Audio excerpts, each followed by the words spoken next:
ഒരു രാജ്യവും ആഗ്രഹിക്കാത്ത തരം സംഭവവികാസങ്ങളുടെ ദിവസങ്ങൾ അല്ലെങ്കിൽ മണിക്കൂറുകൾ കടന്നുപോയിരിക്കുന്നു. ഏതായാലും വലിയ രീതിയിലുള്ള അതിൻ്റെ പ്രത്യാഘാതങ്ങൾ അല്ലെങ്കിൽ വലിയ രീതിയിലുള്ള പ്രതികരണങ്ങൾ ലോകരാജ്യങ്ങൾ ഉൾപ്പെടെ ഇന്ത്യ പ്രത്യേകിച്ചും ലോകത്തിന് മുന്നിൽ അതുമായി ബന്ധപ്പെട്ട ഒരു വലിയ സന്ദേശം നൽകിയിരിക്കുന്നു. ഇത്തരത്തിലുള്ള ഭീകരവാദത്തിന് ഒരു തരത്തിലും വെച്ചുപൊറുപ്പിക്കാനാവില്ല എന്ന് ഇന്നലെ രാജ്നാഥ് സിംഗ് ഉൾപ്പെടെയുള്ളവർ വ്യക്തമാക്കി. ഇന്നലെ തന്നെ നമുക്കറിയാം പഹൽഗാമിൽ അമിത്ഷാ വരുന്നു, വലിയ യോഗങ്ങൾ വിളിക്കുന്നു. രാജ്നാഥ് സിംഗ് സൈനിക മേധാവികളുമായി പ്രത്യേക യോഗം വിളിക്കുന്നു. പ്രധാനമന്ത്രി തിരിച്ചെത്തുന്നു സൗദിയിൽ നിന്ന്. അപ്പോൾ വലിയ രാഷ്ട്രീയ പ്രാധാന്യം, തന്ത്രപ്രധാനമായ കാര്യങ്ങളാണ് സംഭവിച്ചുകൊണ്ടിരിക്കുന്നത്. ഈ വാർത്തകളിലേക്ക് തന്നെയാണ് ഇന്നത്തെ ദിവസം ഇന്ത്യയിലെ എല്ലാ മാധ്യമങ്ങളും, എല്ലാ പത്രമാധ്യമങ്ങളും ഈ ദിവസം ഈ വാർത്തയിൽ തന്നെയാണ് നിൽക്കുന്നത്. നമ്മളെ സംബന്ധിച്ച് ഇന്ന് മലയാളത്തിൽ പ്രധാനപ്പെട്ട പത്രങ്ങളടക്കം എല്ലാം ഈ വാർത്തയെ തന്നെ അവതരിപ്പിച്ചിരിക്കുന്നു. പലതരത്തിൽ പല സൈഡ് സ്റ്റോറീസ് എല്ലാം തന്നെ ഇതുമായി ബന്ധപ്പെട്ട് തന്നെയാണ്. മലയാള മനോരമയുടെ ഒന്നാം പേജിലെ പ്രധാനപ്പെട്ട വാർത്ത പാക് പൗരർ ഇന്ത്യ വിടണം എന്നുള്ള ഇന്ത്യയുടെ അന്ത്യശാസനവുമായി ബന്ധപ്പെട്ടുള്ള വാർത്തയ്ക്ക് അവർ വലിയ പ്രാധാന്യം കൊടുത്തിരിക്കുന്നു. രാജ്യം വിടാം 48 മണിക്കൂർ, നദീജല കരാറുകൾ റദ്ദാക്കിയതിനെക്കുറിച്ചും അതിർത്തി അടയ്ക്കുന്നതിനെക്കുറിച്ചും ഹൈക്കമ്മീഷനിലെ സേനാ ഉപദേഷ്ടാക്കളെ പുറത്താക്കിയതിനെക്കുറിച്ച് ഇസ്ലാമാബാദുമായി ബന്ധപ്പെട്ടുള്ള എല്ലാ കാര്യങ്ങളിലുള്ള വളരെ വിശദമായ വാർത്ത തന്നെയാണ് മലയാള മനോരമ അടക്കം മാധ്യമങ്ങൾ നൽകിയിരിക്കുന്നത്. ഒപ്പം നമുക്കറിയാവുന്നതുപോലെ ഇന്നലെ കഴിഞ്ഞ ദിവസങ്ങളിൽ നമ്മളെല്ലാവരെയും വേദനിപ്പിച്ച ആ ദൃശ്യം, ഈ ആക്രമണവുമായി ബന്ധപ്പെട്ട് സംഭവിച്ച ആ ദൃശ്യത്തിൻ്റെ തുടർച്ച എന്ന രീതിയിൽ ഭീകരാക്രമണത്തിൽ കൊല്ലപ്പെട്ട നാവികസേനാ ഉദ്യോഗസ്ഥൻ വിനയ് നർവാളിൻ്റെ മൃതദേഹം വിമാനത്താവളത്തിൽ എത്തിച്ചപ്പോൾ പൊട്ടിക്കരയുന്ന ഭാര്യ ആ പടം, ചിത്രം സഹിതം ആ വാർത്ത കൊടുത്തിരിക്കുന്നു. ലോകത്തെ കണ്ണീരണിയിച്ച് ഹിമാൻഷി എന്ന് പറഞ്ഞുകൊണ്ട്. ഒപ്പം തന്നെ ഈ ഭീകരരുമായി ബന്ധപ്പെട്ട വിശദാംശങ്ങളുണ്ട്. ആ ഹൃദയം നിലച്ച 30 മിനിറ്റ് എന്ന് പറഞ്ഞുകൊണ്ട് ആക്രമണത്തിൻ്റെ ഒരു ഇല്ലസ്ട്രേഷൻ മലയാള മനോരമ നൽകിയിരിക്കുന്നു. എല്ലാ പത്രങ്ങളും ഇങ്ങനെയൊക്കെ തന്നെയാണ് ഈ വാർത്തയെ ക്യാരി ചെയ്തിരിക്കുന്നത്. പ്രത്യേകിച്ചും മാതൃഭൂമി അത് വലിയ ഒരു സ്പ്ലിറ്റ് പേജോടുകൂടെ വലിയ പ്രാധാന്യത്തിലാണ് പഹൽഗാമിലെ ചോരക്ക് മറുപടി തിരിച്ചടിച്ച് ഇന്ത്യ എന്ന് പറഞ്ഞുകൊണ്ട് മാതൃഭൂമി കൊടുത്തിരിക്കുന്നു. ഒപ്പം നമ്മൾ നേരത്തെ പറഞ്ഞ നർവാളിൻ്റെ മൃതദേഹത്തിനരികിലുള്ള ഭാര്യയുടെ ചിത്രം അവർ നൽകിയിരിക്കുന്നു ഒന്നാം പേജിൽ. ഇതിൻ്റെ പല ആംഗിളിൽ ഈ വാർത്തയെ അവതരിപ്പിച്ചിരിക്കുന്നു എല്ലാ പത്രങ്ങളും എന്നെനിക്ക് തോന്നുന്നു. പൊറുക്കില്ല എന്ന് മാതൃഭൂമി ഉൾപേജിൽ പറയുന്നു. അമിത്ഷായുടെ സന്ദർശനമുണ്ട്, അവിടേക്ക് ആളുകൾ വന്ന് കരയുന്നതും അവരുടെ വിഷമങ്ങൾ പങ്കുവെക്കുന്നതിനെക്കുറിച്ചുള്ള വിശദമായ റിപ്പോർട്ടുകളുണ്ട്. ഈ രീതിയിൽ ഇന്ന് എല്ലാ പത്രങ്ങളും, ടൈംസ് ഓഫ് ഇന്ത്യയും ഇന്ത്യൻ എക്സ്പ്രസും എല്ലാം ഈ കാര്യത്തിൽ തന്നെയാണ് പോകുന്നത്.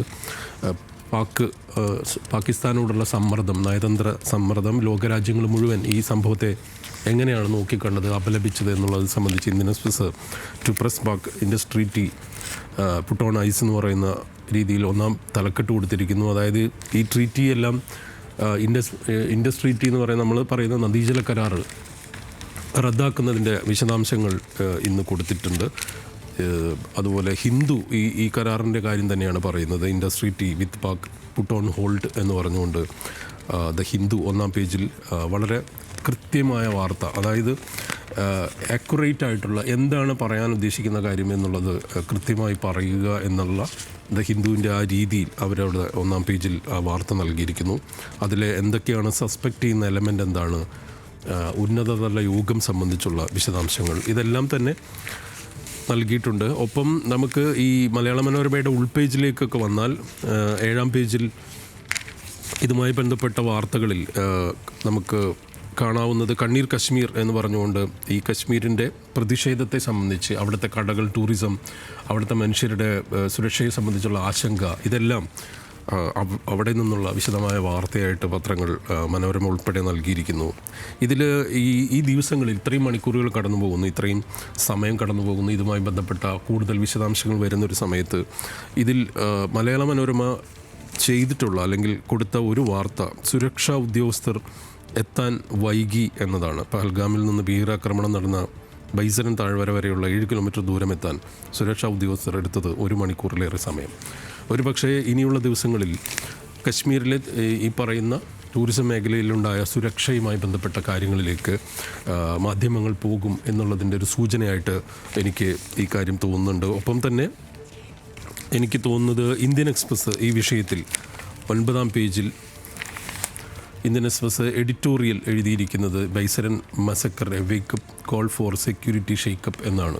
അതായത് അവിടെയും അതിലും ഇന്ത്യൻ എക്സ്പ്രസ് പറയുന്നതും ഇതേ വിഷയമാണ്. സുരക്ഷ എന്നത് സംബന്ധിച്ച് സുരക്ഷ എന്തുകൊണ്ട് സുരക്ഷാ വീഴ്ചയുണ്ടായി, ഒപ്പം എന്തുകൊണ്ട് കൂടുതൽ സുരക്ഷ ആവശ്യമുണ്ട് എന്നത് സംബന്ധിച്ചുള്ള ഒരു ചർച്ചയിലേക്ക് ഒരുപക്ഷെ ഇന്ത്യൻ മാധ്യമങ്ങളും ഇന്ത്യയിലെ രാഷ്ട്രീയ മറ്റ് മേഖലയിലുള്ളവരും പോകാനിടയുണ്ട് എന്ന് എനിക്ക് തോന്നുന്നു. അതിലേക്ക് ഏതായാലും ഇന്ത്യൻ എക്സ്പ്രസ് ഉൾപ്പെടെ മലയാള മനോരമ ഉൾപ്പെടെ ഹിന്ദു അടക്കം ആ വാർത്തകളിലേക്ക് പോയി തുടങ്ങിയിരിക്കുന്നു. ഇന്നലെ ഇതുമായി ബന്ധപ്പെട്ട വാർത്തകളല്ലാതെ സംഭവിച്ച സംഭവങ്ങൾ എന്ന് പറയുന്നത്, ഒന്ന് പ്രധാനമായിട്ട് നമ്മുടെ കോട്ടയത്തെ കൊലപാതകവുമായി ബന്ധപ്പെട്ട പ്രതി പിടിയിലായ വാർത്തയാണ്. ആ വാർത്ത ഇന്ന് മാതൃഭൂമി കൊടുത്തിട്ടുണ്ട്. ഒരുപക്ഷെ ഈ വാർത്തയുടെ എല്ലാം കുത്തൊഴുക്കിൽ അപ്രസക്തമായി പോവുകയോ അല്ലെങ്കിൽ വലിയ പ്രാധാന്യത്തോടെ അല്ലാതെ തന്നെയാണെങ്കിലും ഉൾപേജിൽ അവർ വലിയ രീതിയിൽ പ്രതിപിടിയിൽ അസം സ്വദേശി എന്ന് പറയുന്ന വാർത്ത മാതൃഭൂമി 8-ാം പേജിൽ നൽകിയിട്ടുണ്ട്.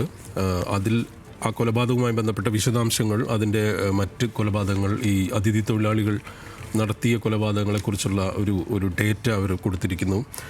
പ്രതിയുടെ ചിത്രം സഹിതമാണ് ആ നോട്ടം. നമുക്ക് ശിവപ്രസാദ് എടുത്ത ഫോട്ടോ കാണാം. അതിൽ പ്രതിയുടെ തെളിവെടുപ്പിന് കൊണ്ടുവരുമ്പോൾ അതിന് താഴെ AKG സെൻറ്ററിൻ്റെ ഉദ്ഘാടനം ഉണ്ടായിരുന്നു ഇന്നലെ. ഒരുപക്ഷെ ഈ വാർത്തകളൊന്നും ഇല്ലായിരുന്നെങ്കിൽ കുറച്ച് പ്രാധാന്യം കൂടുതൽ വരാനിടയുള്ള ഒരു വാർത്തയായിരുന്നു. അതിൽ AKG സെൻറ്ററിലേക്ക് AKGയുടെ മകൾ ലൈല EMSൻ്റെ മകൾ EM രാധ ചേർത്ത് പിടിച്ച ചിത്രം സഹിതം അവർ വാർത്ത നൽകിയിട്ടുണ്ട്. ഇതിനിടയിൽ ഇന്നലെ നമുക്കറിയാവുന്നതുപോലെ അമേരിക്കൻ വൈസ് പ്രസിഡൻറ്റിൻ്റെ JD വാൻസിൻ്റെ സന്ദർശനം ഉണ്ടായിരുന്നു. അത് സംബന്ധിച്ച വാർത്തയും അത് സംബന്ധിച്ചൊരു പടവും ഹിന്ദു നൽകിയിട്ടുണ്ട്. ഇതൊക്കെയാണ് മറ്റ് വാർത്തകൾ എന്ന് പറയാവുന്നത്. ഈ പറഞ്ഞ വാർത്തകളാണ്. പക്ഷേ ഒപ്പം ഏറ്റവും പ്രധാനമായ വാർത്തയിൽ തന്നെ എല്ലാ മാധ്യമങ്ങളും നിൽക്കുന്നു എന്ന് നമ്മൾ പറയേണ്ടി വരും. അതിൽ മാധ്യമം ഇത് സംബന്ധിച്ച് ഒരു പ്രധാനപ്പെട്ട ലേഖനം ഇന്ന് പ്രസിദ്ധീകരിച്ചിട്ടുണ്ട്. കശ്മീരിൻ്റെ ആത്മാവിനെതിരായിട്ടുള്ള ആക്രമണം എന്ന് പറഞ്ഞുകൊണ്ട് border security force additional director general അദ്ദേഹം വിരമിച്ചിട്ടുള്ള ഉദ്യോഗസ്ഥനാണ് സഞ്ജീവ് കൃഷ്ണൻ സൂദിൻ്റെ ഒരു ലേഖനം പ്രസിദ്ധീകരിച്ചിരിക്കുന്നു. അതും സുരക്ഷയുമായി ബന്ധപ്പെട്ടാണ്. ഒപ്പം ദേശാഭിമാനിയെ സംബന്ധിച്ച് ഇന്നലത്തെ അവരുടെ ഒരു പ്രധാനപ്പെട്ട വാർത്ത അവരുടെ AKG സെൻറ്റർ ആണെങ്കിൽ പോലും ബാക്കി വാർത്തകളിൽ സിന്ധു നദീജല കരാർ മരവിപ്പിക്കൽ അടക്കമുള്ള കാര്യങ്ങളെല്ലാം തന്നെ ദേശാഭിമാനി കൊടുത്തിരിക്കുന്നു. അതുപോലെ ഈ തിരുവാതുക്കൽ ഇരട്ടക്കൊലപാതകത്തിൻ്റെ വാർത്തയും ദേശാഭിമാനി തെളിവെടുപ്പ് ഉൾപ്പെടെയുള്ള കാര്യങ്ങളെക്കുറിച്ചും വളരെ പ്രാധാന്യത്തോടുകൂടെ നൽകിയിട്ടുണ്ട്. അതുപോലെ എനിക്ക് തോന്നുന്നത് ഈ വരുന്ന ദിവസങ്ങളിൽ അല്ലെങ്കിൽ ഇനിയുള്ള മണിക്കൂറുകളിലെല്ലാം തന്നെ ഈ വാർത്തയിൽ തന്നെയായിരിക്കും നിൽക്കുന്നത്. കശ്മീരിലെ ഭീകരാക്രമണം സംബന്ധിച്ചാണ്. അതിൻ്റെ പലതരത്തിലുള്ള എന്തൊക്കെയാണ് അതിൻ്റെ ട്രെമർ എങ്ങനെയായിരിക്കും പോകുന്നത്, അതിൻ്റെ പ്രതിഫലനവും ഏതൊക്കെ തരത്തിലുള്ള അത് ലോകത്തെ രാജ്യങ്ങളെ സംബന്ധിച്ച്, പ്രത്യേകിച്ച് ഈ ഇന്ത്യ പാക് ബന്ധത്തെ സംബന്ധിച്ചൊക്കെ അത് എങ്ങനെയാണ് അതിൻ്റെ പ്രതിഫലനം ഉണ്ടാവുക, അല്ലെങ്കിൽ മറ്റ് പ്രതികരണങ്ങൾ എന്തായിരിക്കും, ഏതൊക്കെ തരത്തിലേക്കുള്ള പ്രകോപനത്തിലേക്ക് അത് പോവും എന്നത് സംബന്ധിച്ച വാർത്തകളിൽ തന്നെയായിരിക്കും നിൽക്കുക. ഇന്ന് വളരെ പ്രധാനപ്പെട്ട മറ്റൊരു കാര്യം പോപ്പ് ഫ്രാൻസിസിൻ്റെ സംസ്കാര ചടങ്ങുകളുമായി ബന്ധപ്പെട്ടാണ്. ആ വാർത്തകൾ മാധ്യമങ്ങൾ നൽകിയിട്ടുണ്ടെങ്കിൽ പോലും ഒരുപക്ഷെ ഇന്ത്യയിലെ മാധ്യമങ്ങൾ ഇനി നിൽക്കാൻ സാധ്യതയുള്ള ഇനിയുള്ള മണിക്കൂറുകളിലും ഇനിയുള്ള ദിവസങ്ങളിലും കശ്മീർ ഭീകരാക്രമണം തന്നെയായിരിക്കും. അതിൽ ശനിയാഴ്ച നടക്കുന്ന പോപ്പിൻ്റെ സംസ്കാര ചടങ്ങ് വരും. പക്ഷേ എങ്കിൽ പോലും എനിക്ക് തോന്നുന്നു ഇതൊരു വലിയ രാഷ്ട്രീയ പ്രത്യാഘാതത്തിലേക്ക് ഈ വാർത്തകൾ പോകും. പോപ്പിൻ്റെ സംസ്കാര ചടങ്ങുകൾ നടക്കുന്നതിനിടയിലും ഒരുപക്ഷെ ഇന്ത്യയിലെ മാധ്യമങ്ങൾ അങ്ങനെ തന്നെയായിരിക്കും പോവുക എന്ന് എനിക്ക് തോന്നുന്നു. അതായിരിക്കും വരും മണിക്കൂറുകളിലും വരും ദിവസങ്ങളിലും നമ്മൾ കാണുക. എന്തായാലും നമ്മുടെ പ്രേക്ഷകർക്ക് ഒരിക്കൽ കൂടെ ശുഭദിനം നേരുന്നു.